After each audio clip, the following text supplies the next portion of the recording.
কংসৰ হাতত আছে কি পাপৰ অস্ত্ৰ সেইটো কাৰণে ৰজগুণ আৰু তমগুণটো আমাৰ কংস মামা এই ৰজগুণত বিলাস থাকে ভোগ থাকে আনন্দ থাকে তমগুণত কোষ থাকে জেদ থাকে অহংকাৰ থাকে ভেদ থাকে এই বিকাৰযুক্ত বস্তুবিলাকৰ পৰা আমাৰ ভকতি নষ্ট হয় এইটো কাৰণে কৃষ্ণই কৈছে এই মামালে মোৰ ভয় লাগিছে কালে কংস মামালে এ ৰজগুণতম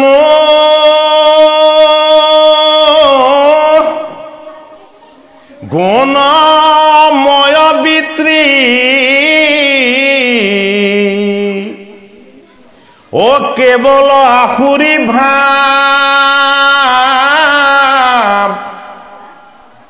এ শুদ্ধ সত বিত্ৰী দেৱৰ সম্পত্তি অলয়া ভজা কৃষ্ণ পাৱ অলয়া ভজা কৃষ্ণ পাৱ গতিকে ৰজগুণ তম গুণময় বিত্ৰী কেৱল আসুৰী ভাৱ গতিকে আমাৰ ভাৱটো কি হ'ব লাগিব দৈৱ ভাৱ হ'ব লাগিব দৈৱ ভাৱযুক্ত যদি আমি হ'ব নোৱাৰো তেতিয়াহ'লে আমাৰ পৰিয়ালৰ সদায় কাজিয়া থাকিব সেইটো কাৰণে একেখন ঘৰতে বিবাদ আৰম্ভ হৈছে নে নাই এতিয়া ঘৰটো একেখনে মানুহ আমি একেখিনি আমাৰ মাজত কিবা এটা বিবাদ হোৱাটো আমাৰ নিজৰেই সংযমহীনতাৰ কাৰণ হয়নে নহয় গতিকে ৰজগুণত দেহটো আছে দেহটো কি লাগে ভোগ লাগে বিলাস লাগে আনন্দ লাগে যি তিনিটাই মিছা তমগুণত কি আছে তমগুণত ক্ৰোধ আছে জেদ আছে অহংকাৰ আছে ভেদ আছে ৰাগ আছে আৰু দেশ আছে এইবিলাকে কি কৰে এইবিলাকে সদায় আমাৰ অনিষ্ট কৰে সেইটো কাৰণে মাধৱ মহাপুৰুষে কি কৈছে ৰজগুণ তম গুণময় বৃত্তি কেৱল আসুৰী ভাৱ শুদ্ধ সত্ত্ববৃত্তি বোলে কি ভকতৰ সং লোৱা ভগৱানৰ নাম লোৱা এই ভকত বৈষ্ণৱে ভগৱত ৰূপ ঈশ্বৰ ৰূপ এইসকলৰ চৰণ সেৱা কৰিলে ঈশ্বৰ সেৱা হ'ব এই শুদ্ধ ভাৱটো লোৱা বোলে কি শুদ্ধ সত্ত্ববৃত্তি কাৰ বসুদেৱৰ দেৱৰ সম্পত্তি কাৰ দৈৱকীৰ এই শুদ্ধ সত্য বৃত্তি আৰু দৈবিক সম্পত্তিৰ যদি কেনেবাকে বন্ধন হয় ও তেতিয়া কৃষ্ণ বস্তুৰ জন্ম হয় কৃষ্ণৰ জন্ম কথা এনে দশমত দিয়াগে নাই নৱম স্কন্ধ সমাপ্তৰ পাছত দশমতহে দিছে কৃষ্ণৰ জন্ম ৰহস্য এই কৃষ্ণৰ জন্ম ৰহস্য আমি বাস্তৱ দৃষ্টিৰে আমাৰ জীৱনৰ ক্ষেত্ৰত কেনেকৈ আমি তাক প্ৰয়োগ কৰিব পাৰো এই কথাখিনিৰ আমাৰ অন্তৰংগ অনুভৱ হ'ব লাগিব এইটো কাৰণে কি কৰিলে বসুদেৱক ভগৱান কৃষ্ণই ক'লে হেৰা মোৰ পিতৃ বোলে কি হয় মোক ইয়াৰ পৰা লৈ যোৱা ক'ৰ পৰা এই কংসৰ কাৰাগাৰৰ পৰা হাতখন জপনাৰ মাজৰ পৰা তিনিজন অচেতন হৈ থকা এই মোৰ ৰখীয়াৰ পৰা ইয়াৰ পৰা তুমি মোক মুক্ত কৰা এটা কলৈ নিব লাগিব কৃষ্ণক ও কৃষ্ণ বস্তুক নিব লাগিব গোকুল ধামলৈ কি আছে গোকুলত গোকুলত আনন্দ আছে বোলে কি কেৱল গাই পুহিছে দুগ্ধ উৎপাদন কৰিছে এই পৃথিৱীক উৰ্বৰ কৰিছে আৰু জগতৰ কাৰণে অমৃত বিলাইছে বোলে কোনে নন্দ ৰজাই নন্দৰ কি নাই নন্দৰ পুত্ৰ কন্যা নাই সদায় হাঁহি থাকে কোনোদিন দুখ নাই বেদনা নাই এই নন্দৰ আনন্দখিনি চাই চাই যশ কৰে কোনে যি কৰে যশোদা কি যশ কৰে ও ঈশ্বৰে পুত্ৰ নিদিলে কেৱল ভূবৎসৰ সম্পত্তি দিলে ও তোমাৰ কোনোদিন আপত্তি নাই এটা পুত্ৰ নাই বুলি তুমি সদায় হাঁহি থাকা আনন্দই কৰি থাকা পুত্ৰ নাইকাৰ দুখটো তোমাৰ লগত কোনোদিনেই দেখা নাই ও এনেকুৱা স্বামী পোৱাটো মোৰ ভাগ্য সঁচাই মোৰ মহাভাগ্য বোলে কি ও নহলে মোক যে কিমান কথা শুনালেহেঁতেন বেলেগে নন্দই কোনোদিন যশোদাক কোৱা নাই, হেৰা মোৰ ভাৰ্যা, আমাৰতো এটা পুত্ৰ লাগিছিল, কোনোদিন কোৱা নাই। এদিন যশোদাই কলে, পুত্ৰ নহলেও কন্যা এটা হোৱা হলেও বেয়া নাছিলে। এতিয়া নন্দই কৈছে 9 লাখ গাই আছে, এই গোবৎস আছে, এইবিলাক আমাৰ সতি সন্তান, ইহঁতক ঈশ্বৰৰ দৰে প্ৰতিপালন যদি কৰো তেতিয়াহ'লে ইহঁতেই আমাৰ সতি সন্তান হব। কিহৰ কন্যা লাগিছে, কিহৰ পুত্ৰ লাগিছে, 9 লাখ গোবৎস দিছে জগতৰ হৰিয়া আমাক। ভগৱান কৃষ্ণ সেই ঠাইলৈ যাব য'ত পুত্ৰ প্ৰাপ্তিৰ কামনা নাই। ভগৱান কৃষ্ণ তাত লালিত পালিত হব য'ত কন্যা প্ৰাপ্তিৰ আকাংক্ষা নাই। কাৰ নাই? বসুদেৱৰ দৈৱকীৰ আৰু নন্দ যশোদাৰ নাই। কৃষ্ণ বস্তুৰ জন্ম হোৱাৰ পাছত এই গোকুললৈ লৈ যোৱা বুলি যেতিয়াই কৃষ্ণই কলে, বসুদেৱে কি কৰিলে? বসুদেৱে ভাৱ ভক্তি আৰু চিন্তনৰ মননৰ পাচিত শিৰত মস্তকত কৃষ্ণ বস্তু বহুৱাই ললে। বোলে কিয়? কৃষ্ণক কোনেও দাঙিব নোৱাৰে, ইমান গধুৰ। কৃষ্ণক কোনেও ল'ব নোৱাৰে। বোলে কি? যি গোটেই ব্ৰহ্মাণ্ডখনকে ধাৰণ কৰি আছে। বসুদেৱে বুজি পালে মোৰ ভাৱ ভক্তি চিন্তন আৰু মননৰ শুদ্ধতাৰ যোগেদি এই কৃষ্ণ বস্তুক মই এটা মস্তকত ল'ব লাগিব। কি হলে? কৃষ্ণ বস্তুক শিৰত তুলি ললে। যেতিয়াই কৃষ্ণ শিৰত তুলি ললে, দুৱাৰ খোল খালে, এই ৰখীয়াকিটো নচেতন হল আৰু লাহে লাহে আগবাঢ়িলে আৰু গৈ দেখিছে সেইদিনা যমুনা উঠলি আছে। যমুনা আমাৰ জীৱনৰ মায়াবিলাক, লোভ মোহ কাম ক্ৰোধৰ জলত সি সদায় উঠলি থাকে। চিন্তন ভাৱ ভক্তিৰ পাচিত যেতিয়া কৃষ্ণ বস্তু বিৰাজমান হল, সেই যমুনা সেইদিনাখন শান্ত হৈ দিলে। গভীৰ যমুনা সেইদিনাখন বাম হৈ দিলে। কি হল? বসুদেৱৰ শিৰত আছে কৃষ্ণ। যমুনাই নিজৰ বুকু নিজেই উদাৰ কৰি দিলে, বিশাল কৰি দিলে, বহল কৰি দিলে। বোলে কি? যাৰ শিৰত কৃষ্ণ আছে এই কৃষ্ণৰ স্পৰ্শ মই পাব লাগিব। কোনে পাব লাগিব? কৃষ্ণৰ স্পৰ্শ পাব লাগিব নদীয়ে জলে, কৃষ্ণৰ স্পৰ্শ পাব লাগিব কিহে? আকাশে বতাহে। কৃষ্ণৰ স্পৰ্শ পাব লাগিব কোনে? গোটেই সমস্ত গোকুলবাসীয়ে। সেইটো কাৰণে কৃষ্ণ কেৱল আমাৰ ভগৱান বুলি কলে নহব। কৃষ্ণ কোৰ ভগৱান? গোটেই জগতৰ ভগৱান। এই কৃষ্ণ বস্তুক যেতিয়াই শিৰত তুলি মায়াৰ ভৱ যমুনাৰূপী বিকাৰ বিলাকৰ পৰা এই বসুদেৱ ৰূপী বৃত্তি প্ৰতিষ্ঠাৰ তত্ত্বই কৃষ্ণ তত্ত্বক যেতিয়াই শিৰত তুলি ললে, খন্তেক সময়ৰ ভিতৰতে গৈ ক'ত পালে? নন্দৰ গৃহ পালে। নন্দ পুত্ৰ সুখৰ আনন্দ। যশোদা পুত্ৰ সুখৰ যশ ক'ত আছে? এয়া আছে গোকুল ধামত, য'ত কৃষ্ণ বস্তু লালিত পালিত হব। আৰু কি হল? যশোদাই সেইদিনাখন শুই থাকোতে সপোনত দেখিছে কি? তেওঁৰ বোলে এটি কন্যা সন্তান জন্ম হৈছে। সপোনত দেখিছে, স্বপ্নত দেখিছে যে যশোদাৰ এটি কন্যা সন্তান জন্ম হৈছে। আৰু কি হল? কন্যা সন্তানটি চোৱাৰ পাছত যশোদা আকৌ টোপনি গল। বসুদেৱ বৃত্তিৰ শুদ্ধতা, বৃত্তিৰ পবিত্ৰতা, চিত্তৰ শুদ্ধতা কেনেকে হব? ভাৱ আৰু ভক্তিৰে হব। সেইটো কাৰণে কি হল? যশোদাৰ কোলাতেই নি কৃষ্ণক নমাই থৈ আহিলে। বসুদেৱ যেতিয়া বাহিৰ হৈ আহিল, সুদূৰ মথুৰাৰ পৰা গোকুল ধাম পোৱালৈকে কৃষ্ণই কতো কন্দা নাই, কেৱল বসুদেৱৰ শিৰত ইষত ইষত হাঁহি আছে। যেতিয়াই কৃষ্ণ বস্তুক নমাই নন্দৰ গৃহত যেতিয়াই থলে, তেতিয়া কৃষ্ণই কি কৰিলে? হুৰাউৰাৱে কান্দিবলৈ ললে। প্ৰথম কান্দিলে কৃষ্ণই ক'ত? নন্দৰ গৃহত। কিয় কৃষ্ণই কান্দিলে? হে নন্দ, তোমাৰ এই জীৱনৰ যিবিলাক কায়িক সুখ আছে এই সকলোবিলাক মিছা। হে নন্দ, তোমাৰ গৃহত যিমান ঐশ্বৰ্য বিভূতি আছে এই সকলোবিলাক মিছা। এই মিছাবিলাক দেখি কৃষ্ণই কান্দিছে।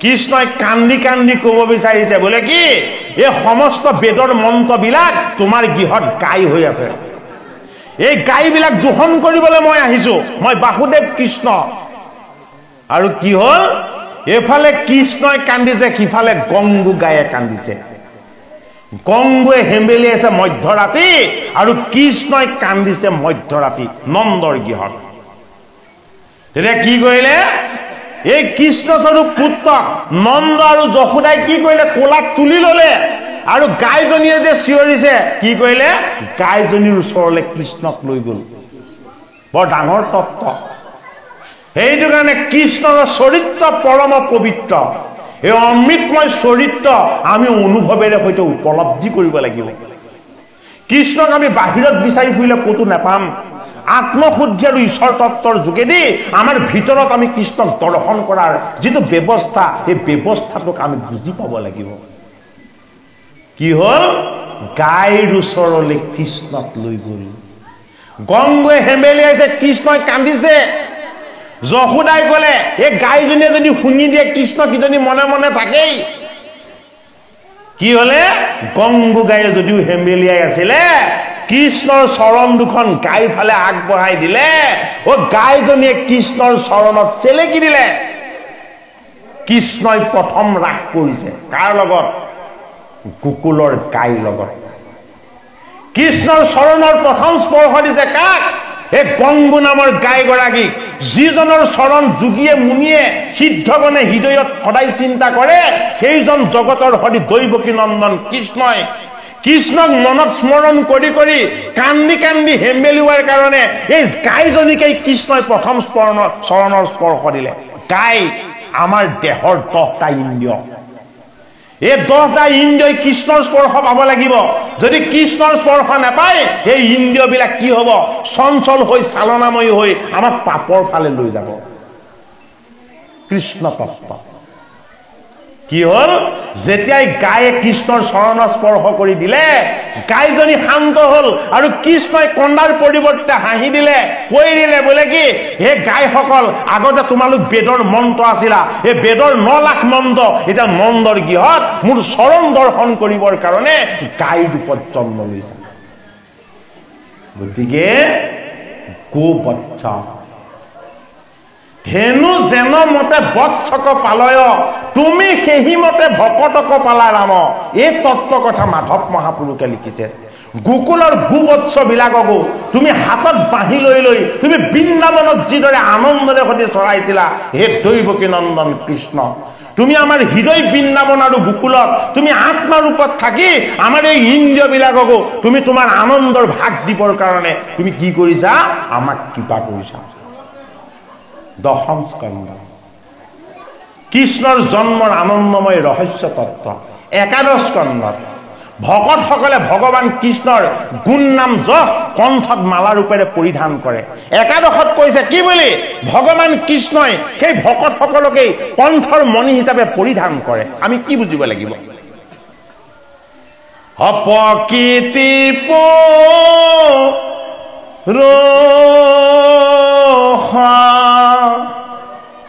দৈৰো নিয়ম তামা ধব সমস্তৰে আত্মা হৰি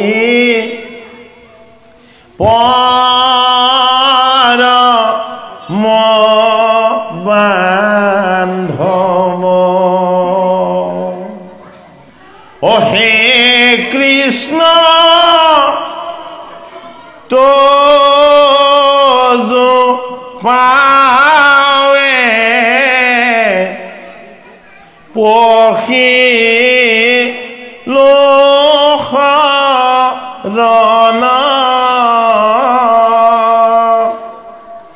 মই অনাথ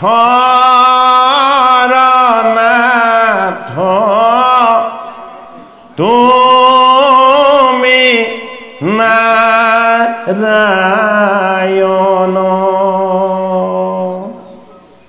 প্ৰকৃতি কি পঞ্চভূত, পুৰুষ কি আমাৰ জীৱক পুৰুষ বুলি কোৱা হয়, পৰা প্ৰকৃতি, প্ৰকৃতি পঞ্চভূত, পুৰুষ প্ৰকৃতি পুৰুষৰ দুইটো নিয়ন্তা মাধৱ, মা মানে লক্ষ্মী মাতা, ধপ মানে স্বামী, এই জীৱৰূপী প্ৰকৃতি পৰা প্ৰকৃতি, এই পঞ্চভূতৰূপী অপৰা প্ৰকৃতি, এই দুই প্ৰকৃতিৰ মালিক হল বাসুদেৱ কৃষ্ণ মাধৱ। এইটো কাৰণে মাধৱ মাধৱ নাম বচনত সুমৰয়, মাধৱ মাধৱ হৃদয়ত। হৃদয়ত আমি মংগলময় মাধৱৰ নাম ল'ব লাগিব। এই মাধৱৰ মংগলময় নামে আমাক কি কৰিব, আমাৰ পাপ তাপ দুখ কষ্ট এই সকলোবিলাকৰ পৰা এই নামে আমাক মুক্ত কৰিব। এইটো কাৰণে কৃষ্ণৰ চৰিত্ৰ বুলি কৈছে দেই। চৰিত্ৰটো বৰ গধুৰ বস্তু। আমি যিটোক ইংৰাজীত কেৰেক্টাৰ বুলি কওঁ, এটা বস্তু কেৰেক্টাৰ হবলৈ হলে, চৰিত্ৰ হবলৈ হলে সি 4টা ক্ৰম পৰ্যায় পাৰ কৰিব লাগিব। প্ৰথম, দ্বিতীয়, তৃতীয়, চতুৰ্থতে সি চৰিত্ৰ হব। এইটো কাৰণে কৃষ্ণৰ চৰিত্ৰ। গুৰুজনাই কি আনিছে? প্ৰহ্লাদ চৰিত্ৰ। কীৰ্তনলৈ কি আনিছে? ধ্ৰুৱ চৰিত্ৰ। এই কৃষ্ণৰ চৰিত্ৰটো বুজি পাব লাগিব আমি। ইমান সাধাৰণ কোৱাৰ নিচিনা বস্তু নহয়। কৃষ্ণৰ চৰিত্ৰ হল ৰহস্য বস্তু। এইটো কাৰণে কৃষ্ণৰ চৰিত্ৰত যি ৰহস্য লুকাই আছে, এই ৰহস্যটোক আমি অনুভৱ কৰিব লাগিব। এটা বস্তু চৰিত্ৰ হবলৈ হলে প্ৰথম কি কৰিব লাগিব? প্ৰথম কৰিব লাগিব এক্সাৰচাইজ। এক্সাৰচাইজ অসমীয়াত কোৱা হয় কি? অনুশীলন। প্ৰথম অনুশীলন হ'ব লাগিব। আজি আপোনাৰ খবৰ এই ভাগৱত পাঠ ব্যাখ্যাৰ এয়া অনুশীলন হৈছে মাত্ৰ। এয়া যে অনুশীলন হৈছে তাৰ প্ৰমাণ, ভকতে চাকি জ্বলোৱাত আৰু ধূপ জ্বলোৱাতহে ব্যস্ত, ভাগৱত শুনাত ব্যস্ত হোৱা নাই। সত্য কথা এইটো। আচল ধূপ আৰু চাকি কি? এই ভাগৱতৰ বাণী পদ।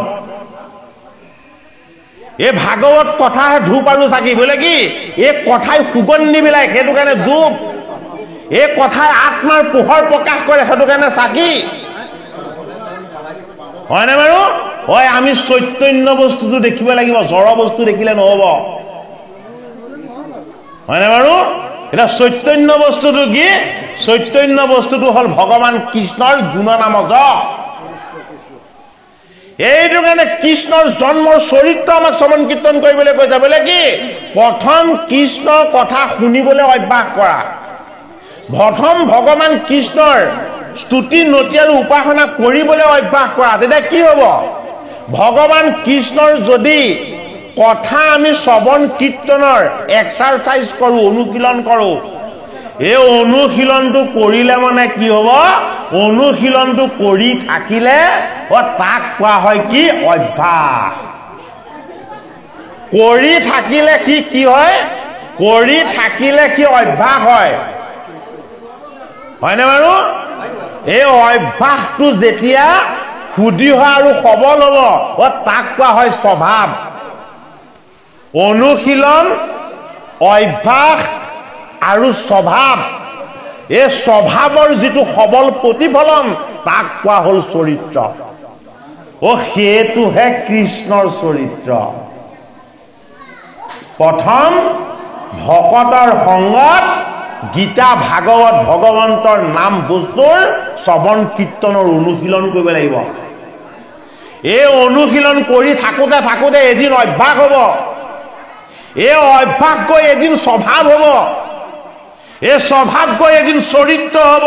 এই চৰিত্ৰত ভগৱান কৃষ্ণই গোপীৰ হাতত ধৰি আনন্দৰ নৃত্য কৰিব। এই নৃত্য হল বৃন্দাবন। গতিকে সিমান গভীৰ হবলৈ আমাক ভাগৱতে কৈছে।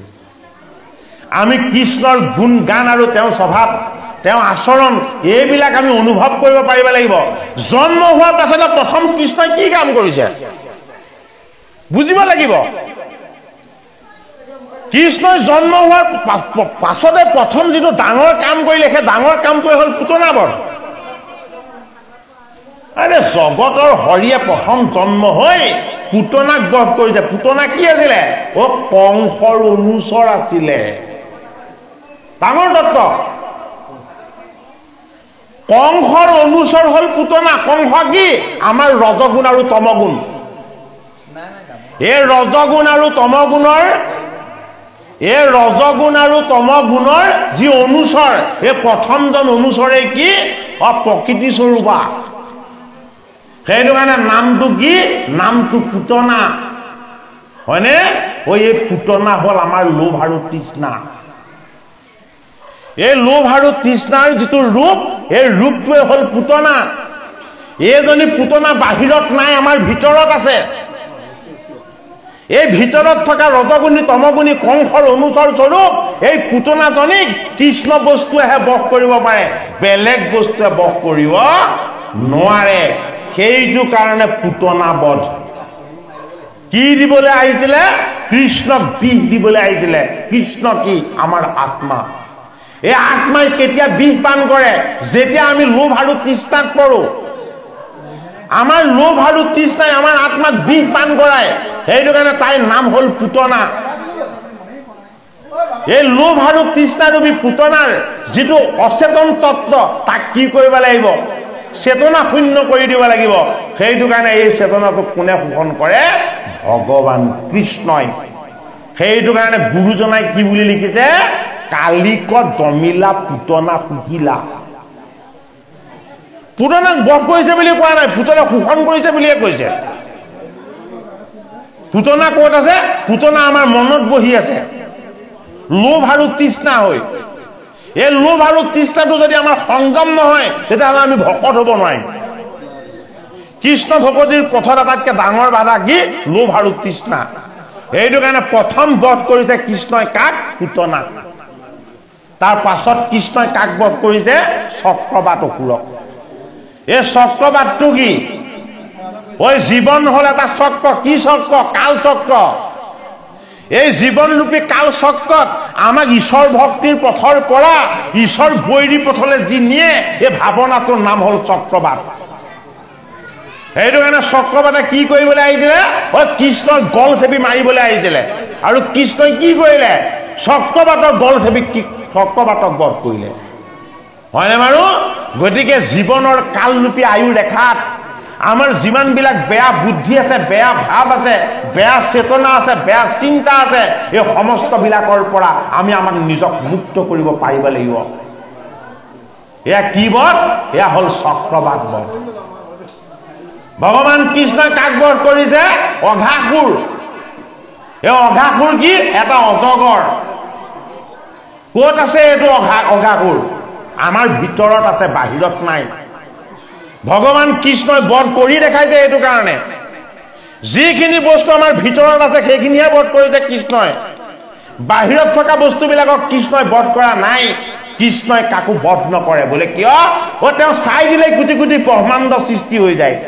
তেওঁ চাই দিলে কোটি কোটি ব্ৰহ্মাণ্ড বিনাশ হৈ যায়। সেইটো কাৰণে অনন্ত বুদ্ধি ব্ৰহ্মাণ্ডৰ হৰিয়ে আমাক ঈশ্বৰ তত্ত্বৰ ৰহস্যময় ভগৱতীৰ জ্ঞান দিবৰ কাৰণে দশম স্কন্ধ, এই লীলাসমূহ কৰি দেখাই যে অঘাসুৰ হল পাপ ৰিপু। এই পাপ ৰিপুবিলাকে পাপ কৰি থাকি দেখি বৰ ভাল পায়। এটা সময়ত পাপৰ কবলত পৰি পাপৰ পৰা মুক্ত হ'ব নোৱাৰা হয়।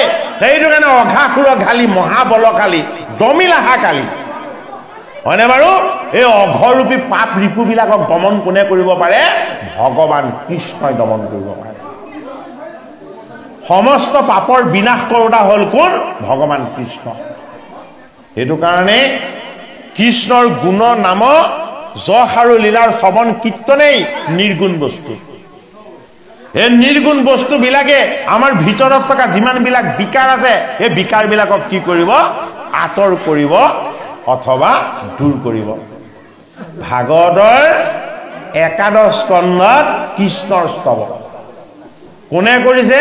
দেৱতাসকলে কৰিছে, সিদ্ধগণে কৰিছে, মুনিগণে কৰিছে আৰু পুষ্পবৃষ্টি কৰিছে। কিয় কৰিছে? কৃষ্ণ গুণৰ অতীত গুণাতীত। কৃষ্ণ নিৰ্গুণ। গুণৰ তত্ত্বলৈ আহি জন্ম লৈ তেওঁ যিখিনি কৰি দেখাইছে, এয়া হল নিৰ্গুণ ভক্তি। এইটো কাৰণে নিৰ্গুণ ভক্তিৰ অন্তৰংগ ঈশ্বৰ তত্ত্বটো আমি যাতে হৃদয়ত উপলব্ধি কৰিব পাৰোঁ, এয়া হ'ল কৃষ্ণৰ ক্ৰিয়া। কৃষ্ণ কিবা ভাৱ জনাই পাঠ কৰে কৃষ্ণ।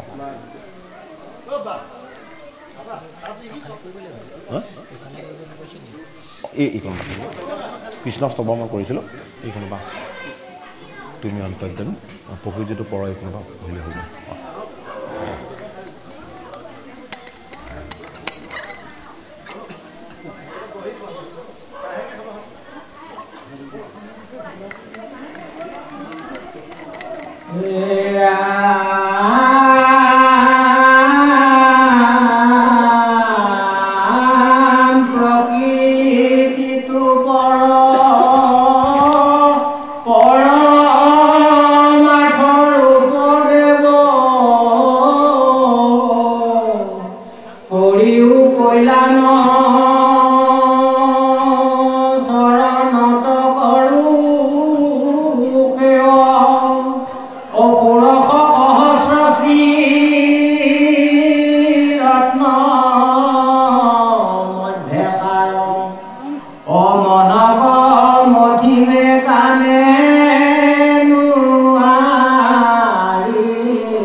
হেন আত্মাৰাম পূৰ্ণ কাম হে চৰ হে হৰিও সংসাৰ তাপ বাপনি ৰন্তৰ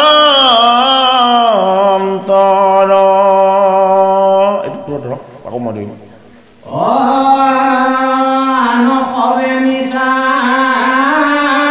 তুমি সত্য ভগৱন্ত তোমাকে জানি মহামহন্ত এটো জোপাদু দক গংগা অজলে কৰিষ্ণা তজু কথা অমৃত ৰন্ত কৰ্ণে পা ত্ৰাহি ত্ৰাহি জগন্নাথ আমি হলো ভিতৰ অসাধিৰা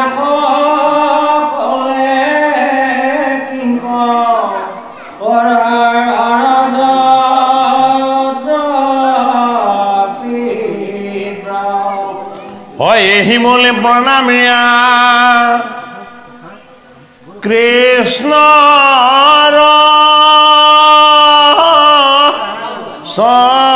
শৰণে এই ব্ৰহ্মাবাদী দেৱে দুনাই লৰিল গগনে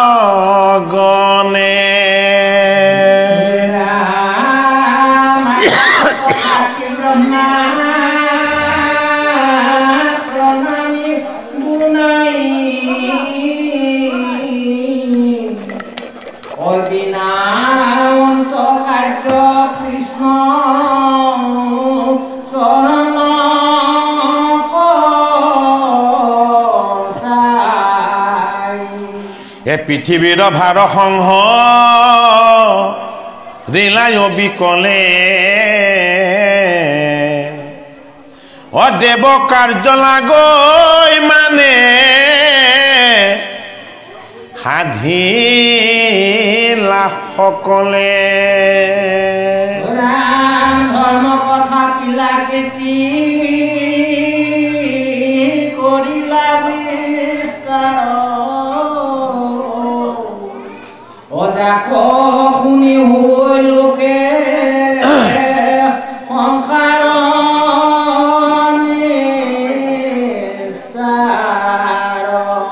হে আচৰিলা জগতৰ হিত তুমি ইহে তোমাৰ চৰিত্ৰ যশ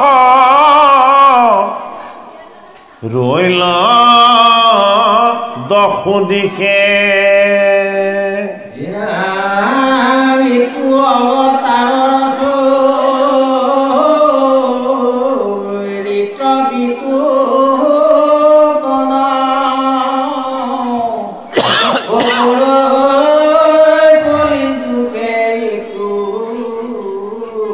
শ্ৰৱণ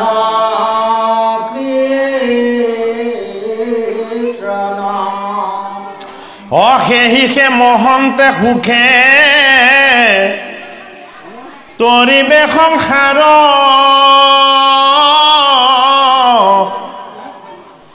কৰিবে কোটি কোটি পুৰুষ উদ্ধাৰ যদুকুলে অৱতৰি আছা নামোদৰ অপঞ্চিত অধিক বৈৰ অতে কব কোল কোনাখিলা প্ৰভু দিয়া ব্ৰহ্মসা এ আমাৰ থান কৱা বে আহিও কবা এ দশ দিগ পালৱা আমি তোমাৰ কিংকৰ হয় আমাক পবিত্ৰয়াতি কৰা দামোদৰ এ দেৱে সমে বমায়ে হি বুলিয়া পাৰ্থন্ত হবা কুসম বুদ্ধি মাতি লন্ত ভগৱন্ত কৃষ্ণ ধৰাধামলে নৰৰ ৰূপত অহা 125 বছৰ পূৰ হ'ল বিশেষত্ব এটাই 16 বছৰীয়া তৰুণ হৈ আছে কোনো ক্ষয় নাই বৃদ্ধি নাই কৃষ্ণৰ অক্ষয় অব্যয় হৈ আছে চিৰ তৰুণ তেওঁৰ দেহ ইষদ ইষদ হাঁহি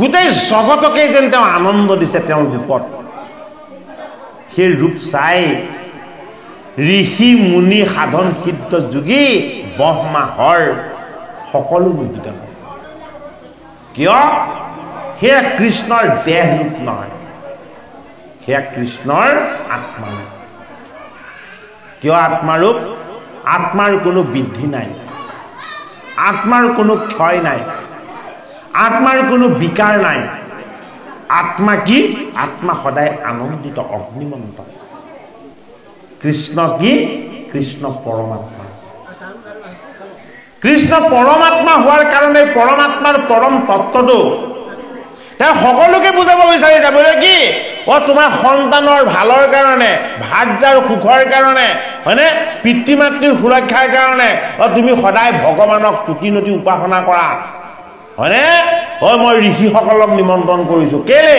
মোক কুলটোক অভিশাপ দিবলৈ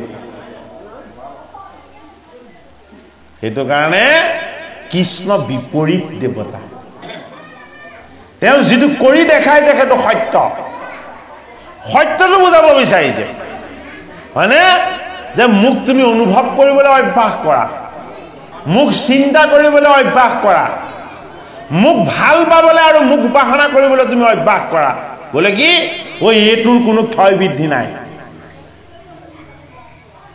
সেই বস্তুটোৰ কোনো ক্ষয় বৃদ্ধি নাই কৃষ্ণ প্ৰেম ঈশ্বৰ প্ৰেম সেইটো কাৰণে এগৰাকী নাৰীয়ে যদি কেনেবাকে তেওঁ স্বামীলে কোনোবাই বেয়াকে চায় তেতিয়াহ'লে তেওঁৰ লগত কাজিয়া লাগিব নে নালাগে এইটো নিয়ম তেওঁ স্বামীলে বেয়াকে কিয় চাব আৰু ভাৰ্যালেও কোনোবাই বেয়াকে চালে তেওঁ প্ৰশ্ন কৰিব কিয় তেনেকে চাবা হয় নে নহয় কিন্তু কৃষ্ণলে সকলোৱে একেথৰে চাই থাকে কাৰো লগত কাজিয়া নালাগে কাৰো লগত বিবাদ নালাগে কাৰো লগত সংঘাত নালাগে কিয় কৃষ্ণ নিষ্কাম শিশুৰ দৰে কোমল আৰু নিৰ্মল স্বচ্ছ আৰু পবিত্ৰ সেইটো কাৰণে কৃষ্ণৰ প্ৰেমত কোনো কামনা থাকিব নালাগে কৃষ্ণৰ ভক্তিত কোনো কামনাৰ দুৰ্গন্ধ থাকিব নালাগে কৃষ্ণক নিষ্কাম ভাবে ভক্তিভাৱে শ্ৰদ্ধাভাৱে আমি সদায় পূজা উপাসনা কৰিব লাগে। কৃষ্ণক আমি একো বিচাৰিব নালাগে। বোলে কিয়? যিখিনি পাই আছো চব তেওঁ দিয়াই। যদি সুখ পাইছো তেওঁৱে দিয়া, যদি দুখ পাইছো তেওঁৱে দিয়া, হয়নে বাৰু? সেইটো কাৰণে তেওঁক এটা কাৰণেহে আমি তুতি নতি কৰিব লাগে। বোলে কি? তোমাৰ চৰণৰ ছায়াত ঠাই দিয়া। কৃষ্ণৰ চৰণৰ ছত্ৰ ছায়াত যদি কেনেবাকে ঠাই পাবলৈ হয়, তাত দুখ নাই, কষ্ট নাই, যান্ত্ৰণা নাই, বিকাৰ নাই, সমস্তবিলাক দুখ কষ্টৰ পৰা জীৱমুক্ত। সেইটো কাৰণে ভাগৱতৰ পদত আমাক কৈছে কলি যুগ। কি যুগ? এইটো মানুহৰ যন্ত্ৰৰ নিচিনা যুগ। মানুহবিলাকৰ ঘৰবোৰ পকা হ'ব, সুন্দৰ হ'ব, গাড়ী ঘোঁৰা চব হ'ব, কিন্তু হৃদয়খনো পাথৰৰ নিচিনা হ'ব। সেইটো কাৰণে এইটো যুগটোৰ নাম কি দিছে? কলি যুগ নাম দিছে। কেঁচা ৰাস্তা নাথাকিব, চব পকা হ'ব। বোলে কিয়? হৃদয়বিলাকো পাথৰৰ নিচিনা কঠিন হ'ব। মিছা জানো কথাটো? আগৰ ঘৰ খেৰ বাঁহৰ আছিলে, গোহালিত গো বৎস আছিলে। গাই জগিলে গাখীৰ নিজে খাম বুলি নাভাবে, ওচৰৰ মানুহক অকণ অকণ নি দিয়েগে খাবলৈ, হয়নে? ঘৰবিলাক সাধাৰণ আছিলে, ৰাস্তাবিলাক কেঁচা আছিলে, হয়নে? মানুহৰ প্ৰয়োজনীয় বস্তুবিলাক কম আছিলে, কিন্তু হৃদয়খন সাগৰৰ নিচিনা গভীৰ আছিলে। অন্তৰখন কি আছিলে? অন্তৰখন উদাৰ আৰু বহল আছিলে। এতিয়া সা সম্পত্তি সকলো হৈছে, কিন্তু কেৱল মোক লাগে মোক লাগে, কাকো একো দিব নোৱাৰা হৈছে। এইটো কলি যুগ। সেইটো কাৰণে এই কল কব্জাৰ যুগত এই মানুহবিলাকো কল কব্জাৰ নিচিনা হৈ গৈছে, যন্ত্ৰব্ৰত হৈ গৈছে, যন্ত্ৰৰ নিচিনা হৈ গৈছে। মানুহৰ প্ৰাণ আছে, হৃদয় নাইকিয়া হৈছে। সেইটো কাৰণে যি কথাত মানুহৰ বিবাদ লাগিবলৈ লৈছে, সহন গুণ আৰু ধৈৰ্য গুণ মানুহৰ মাজত নাইকিয়া হৈ গৈছে, হয়নে? গুৰু ধৰ্মত জানো কিবা বিবাদ আছে? গুৰুজনাৰ ধৰ্মত জানো কিবা সংঘাত আছে? এক দেও, এক সেও, এক বিনে নাই কেও, হয় নহয়? এক ভাৱ, এক মন, এক প্ৰাণ। গুৰুজনাৰ ধৰ্মত সেইবোৰ কোনো ধৰণৰ বিকাৰ নাই। গোটেই সমস্ত জীৱকেই ঈশ্বৰময় দৰ্শন কৰিবলৈ আমাক গুৰুজনাই কৈছে। সমস্ত প্ৰাণীক দেখি বেক আত্মসম। সমস্ত প্ৰাণীক ঈশ্বৰময় দৰ্শন কৰা ইয়াৰ ধৰ্ম। গতিকে একাদশ স্কন্ধত কৃষ্ণক স্তুতি কৰিছে।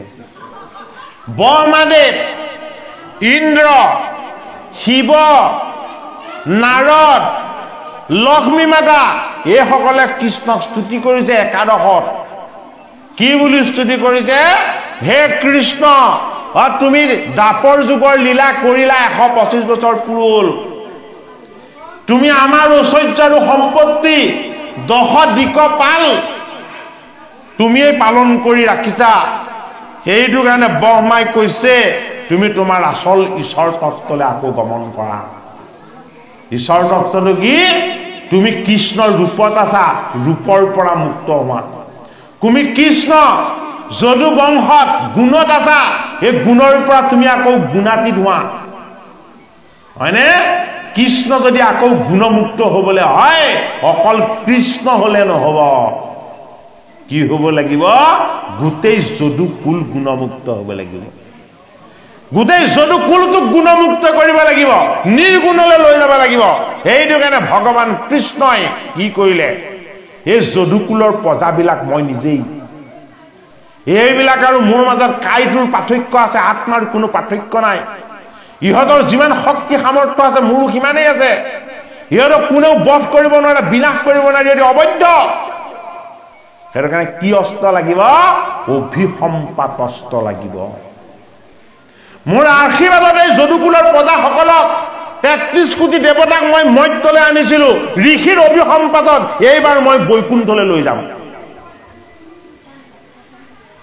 ঋষিয়ে দিয়া অভিসম্পাততো আশীৰ্বাদ আছে, কৃষ্ণই তাকে বুজাইছে। অসৎ মানুহে, দুষ্ট মানুহে, বেয়া মানুহে দিয়া আশীৰ্বাদো অভিসম্পাত।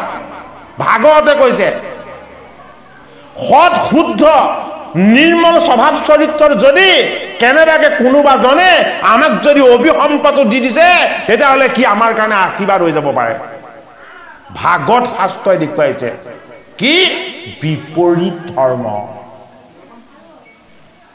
বিপৰীত ধৰ্ম দেখাইছে আমাক ভাগৱত শাস্ত্ৰই সেইটো কাৰণে আমি শত্ৰুতাও কৰিব নালাগে কাৰ লগত যিজন অসৎ যিজন দুৰাচাৰ হয়নে আমাৰ যদি বন্ধু হয় সৎ সাধু সন্ত হওক আমাৰ যদি শত্ৰু হয় তেতিয়াহ'লে সৎ সাধু আৰু মহন্তই হয়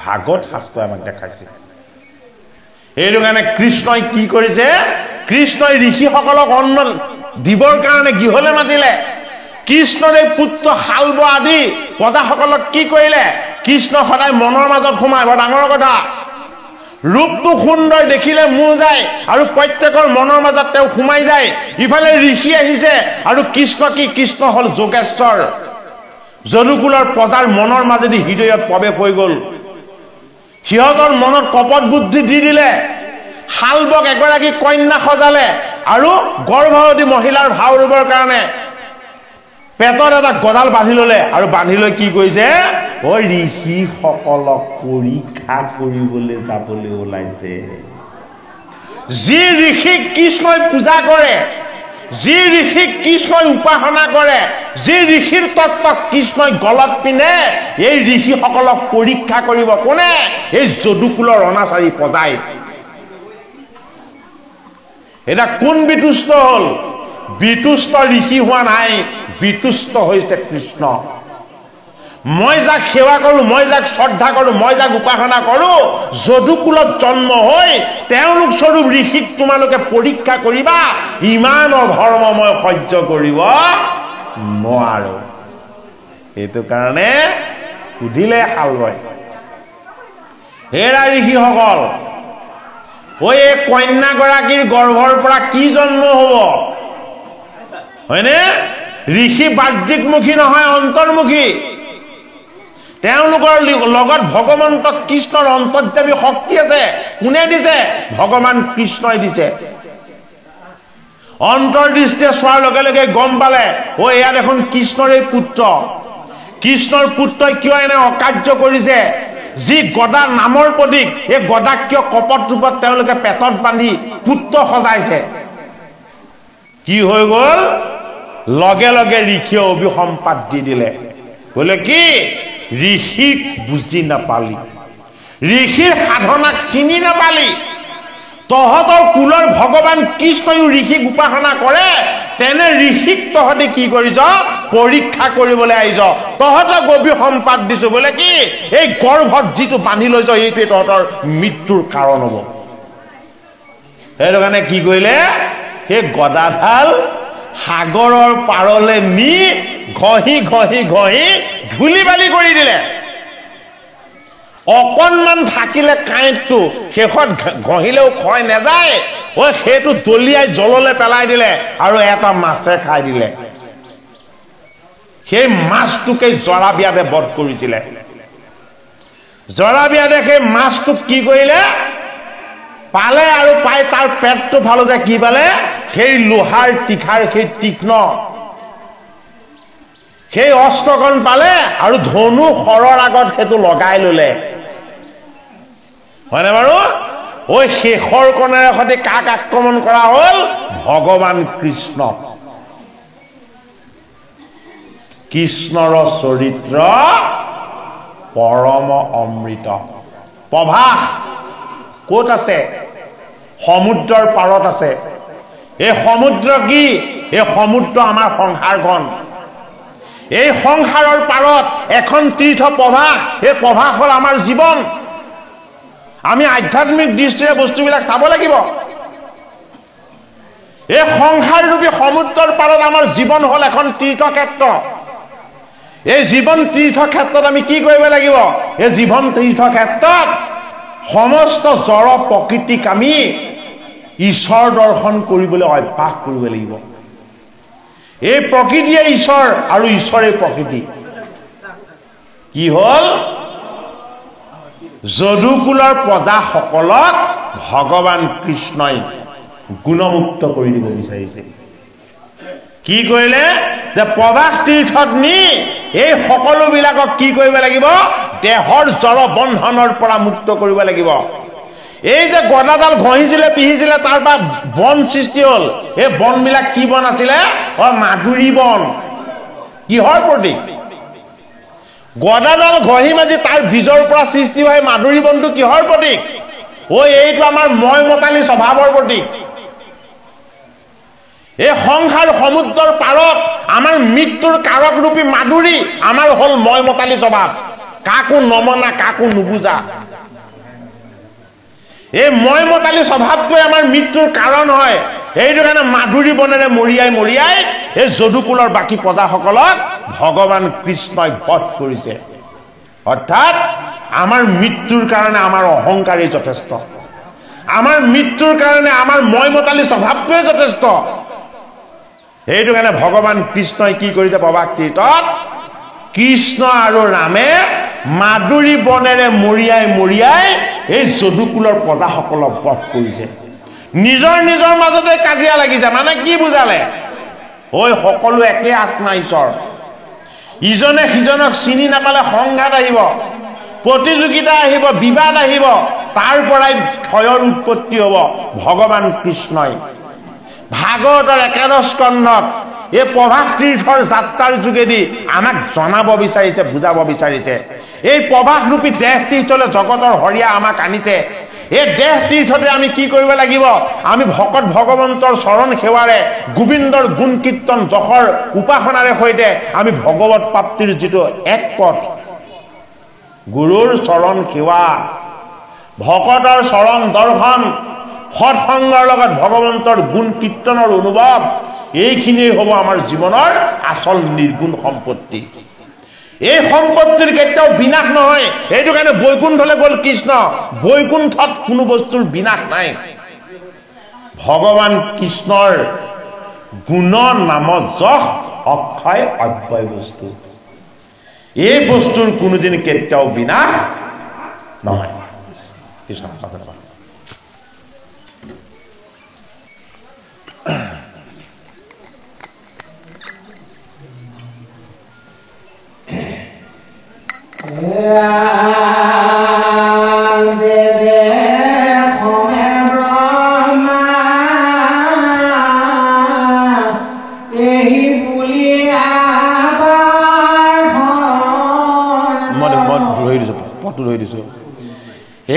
দেৱে সমে ব্ৰহ্মা এহি বুলিয়া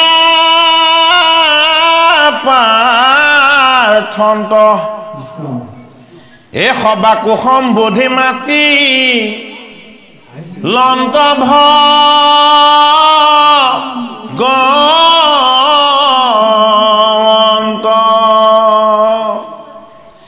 হে ব্ৰহ্মা শুনিও ক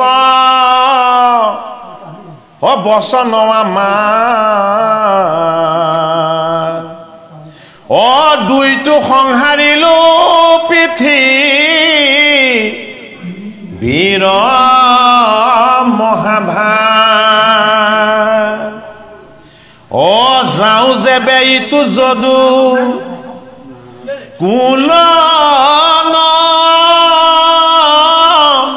সংহৰি আর ঘরে দুনাই তল যাইবে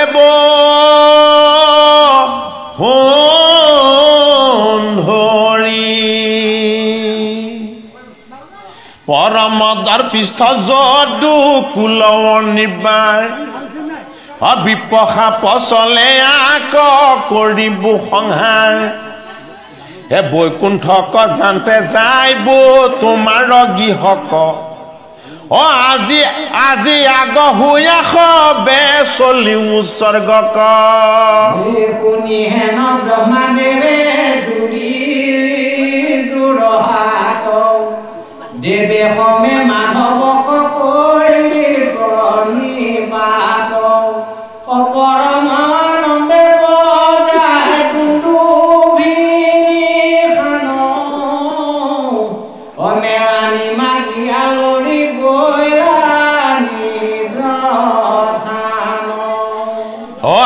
প্ৰেমানন্দৰে কথা শুনে সাক্ষাৎ দ্বাৰকাত অনেকমি লীলয় ত পাত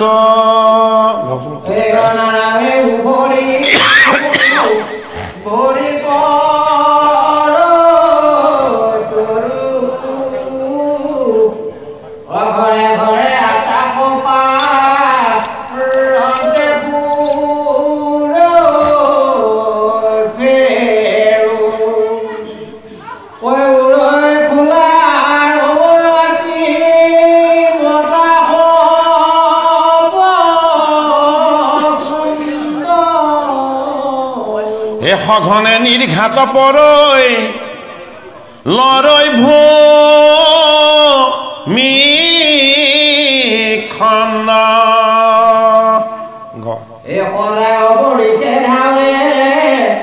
হালধি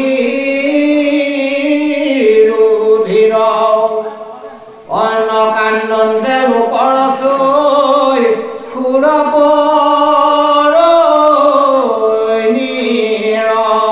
অশুনগুই সংগিনী এহত ফুৰৈ পখী একে আকাশতে কতো এজন লয় দুই সখী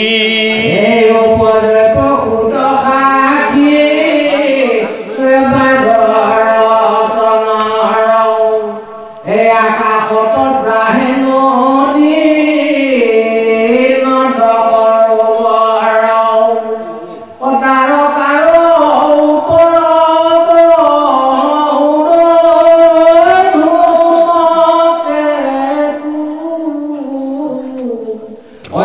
Oi,